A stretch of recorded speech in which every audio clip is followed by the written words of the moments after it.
Hi everyone, ഇന്നത്തെ വീഡിയോയിൽ എങ്ങനെയാണ് ആധാർ കാർഡ് പാൻ കാർഡുമായി ലിങ്ക് ചെയ്യാം എന്നുള്ളത് നോക്കാം.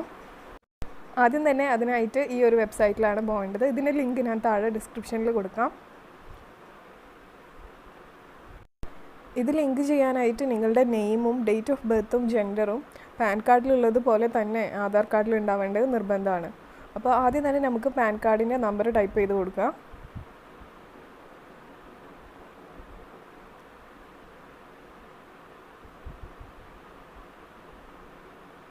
അതിനുശേഷം ആധാർ കാർഡിൻ്റെ നമ്പർ ടൈപ്പ് ചെയ്ത് കൊടുക്കുക.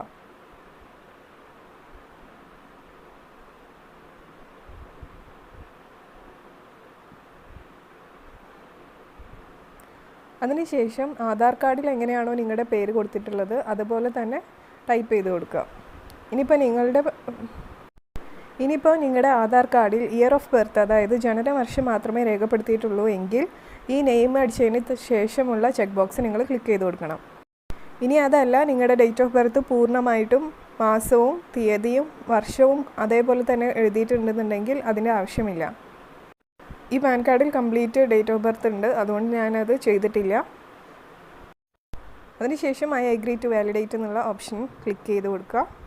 അതിനുശേഷം ഈ മുകളിൽ കാണുന്ന ഇമേജിലുള്ള കാര്യങ്ങളൊന്ന് ടൈപ്പ് ചെയ്ത് ലിങ്ക് ആധാർ എന്നുള്ള ഓപ്ഷൻ അടിച്ചു കൊടുക്കുക. ഇപ്പോൾ നമുക്ക് കാണാം നമ്മുടെ റിക്വസ്റ്റ് അവർ അയച്ചിട്ടുണ്ട് എന്നുള്ളത്. അതിനുശേഷം നമ്മൾ എന്താ ചെയ്യേണ്ടതെന്ന് വെച്ചാൽ അത് അക്സെപ്റ്റ് ചെയ്തിട്ടുണ്ടോ എന്നുള്ളത് നോക്കണം. അതിനായിട്ട് ഹോം പേജിൽ പോവുക.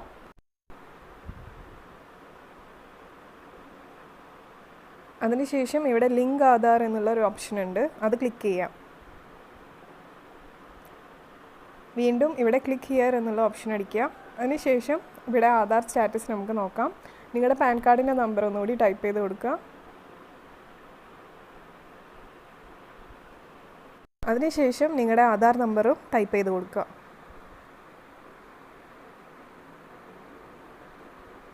ശേഷം ഇവിടെ വ്യൂ ലിങ്ക് ആധാർ സ്റ്റാറ്റസ് എന്നുള്ള ഓപ്ഷൻ അടിക്കുക. അപ്പോൾ നമുക്ക് കാണാം ഇവിടെ ലിങ്ക് ചെയ്തിട്ടുണ്ട് എന്നുള്ളത്.